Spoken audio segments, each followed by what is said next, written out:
Baik, Assalamualaikum warahmatullahi wabarakatuh. Perkenalkan, nama saya Nurul Makfira Latif, kelas M238 dengan NIM 2304075000071.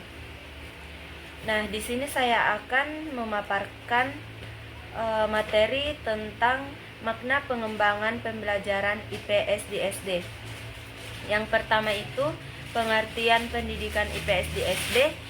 Yang kedua, urgensi pengembangan pembelajaran IPS di SD. Ketiga, karakteristik pembelajaran IPS di SD. Baik, materi yang pertama itu pengertian pendidikan IPS di SD.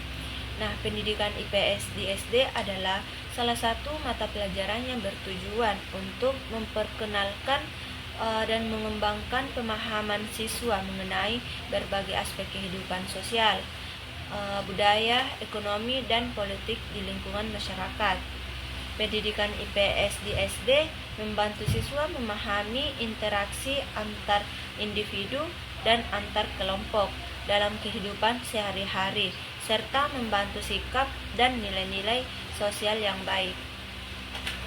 Secara khusus, IPS di SD mencakup topik-topik seperti sejarah, geografi, ekonomi, dan sosiologi yang disesuaikan dengan tingkat perkembangan siswa. Melalui mata pelajaran ini, siswa diajarkan untuk menjadi warga negara yang berwawasan luas, bertanggung jawab, serta mampu menghargai keberagaman dan masyarakat. Ilmu pengetahuan sosial merupakan seperangkat fakta, peristiwa, konsep, dan generalisasi yang berkaitan dengan perilaku dan tindakan manusia untuk membangun dirinya, masyarakatnya, bangsanya, lingkungannya berdasarkan pengalaman masa lalu, kini, dan diantisipasi untuk masa yang akan datang. Pengembangan pendidikan IPS tidak hanya diarahkan pada pengembangan konsepsi yang berkaitan dengan aspek intelektual saja. Keterampilan sosial menjadi salah satu faktor yang dikembangkan sebagai komponen yang harus dikuasai oleh siswa dalam pendidikan IPS. Keterampilan mencari, melihat, mengelola, dan menggunakan informasi untuk memberdayakan diri, serta keterampilan bekerja sama dengan kelompok yang merujuk nampaknya merupakan aspek yang sangat penting dimiliki oleh peserta didik yang kelak akan menjadi warga negara dewasa dan berpartisipasi yang di era global.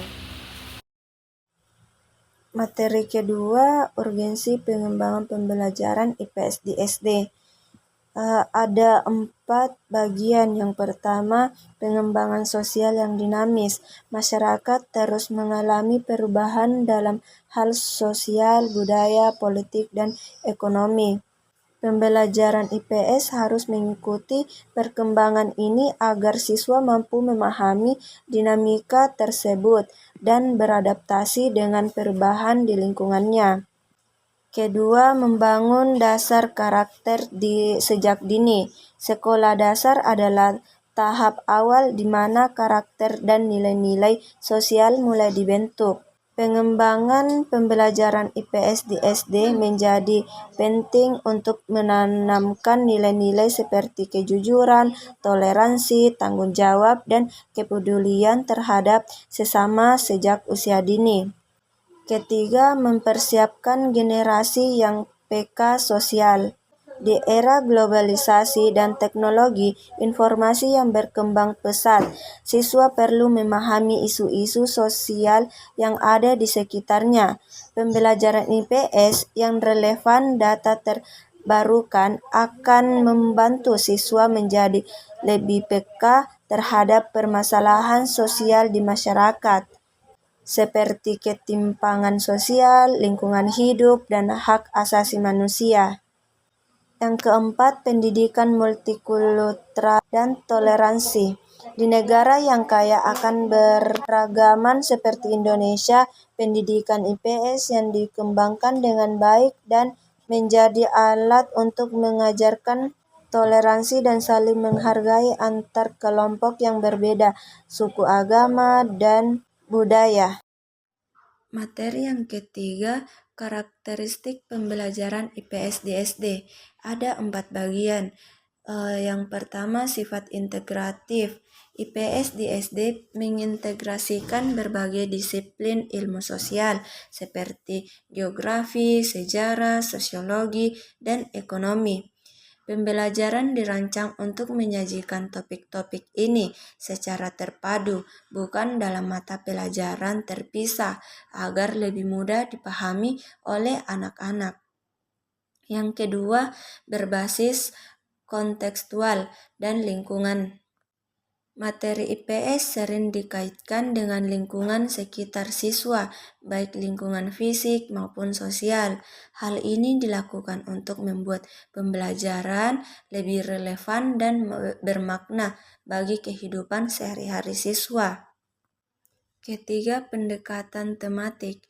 Di kelas rendah, kelas 1-3, pembelajaran IPS disering disajikan melalui tema-tema tertentu yang mencakup berbagai aspek kehidupan sosial, misalnya tema keluarga, lingkungan, atau masyarakat.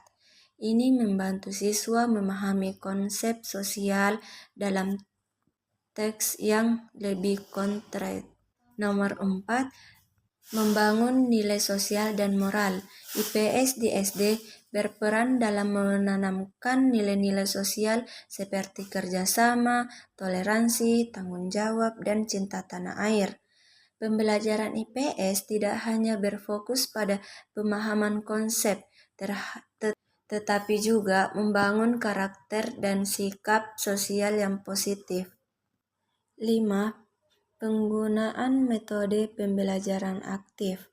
Pembelajaran IPS di SD sering menggunakan metode yang melibatkan siswa secara aktif, seperti diskusi kelompok, bermain peran, simulasi, studi kasus, atau proyek kelompok.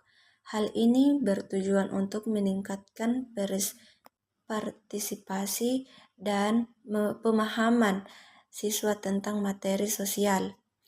Yang keenam, memperhatikan perkembangan kognitif anak. Materi IPS disusun sesuai dengan tahap perkembangan kognitif anak usia SD. Pada tahap ini, siswa umumnya berpikir secara konkret, sehingga materi disajikan dengan contoh-contohnya dan sederhana yang mudah dipahami. Ketujuh, penekaan pada pembelajaran berbasis pengalaman. Siswa didorong untuk belajar melalui pengalaman langsung, seperti observasi, kunjungan ke tempat-tempat bersejarah, atau terlibat dalam kegiatan sosial di lingkungan mereka.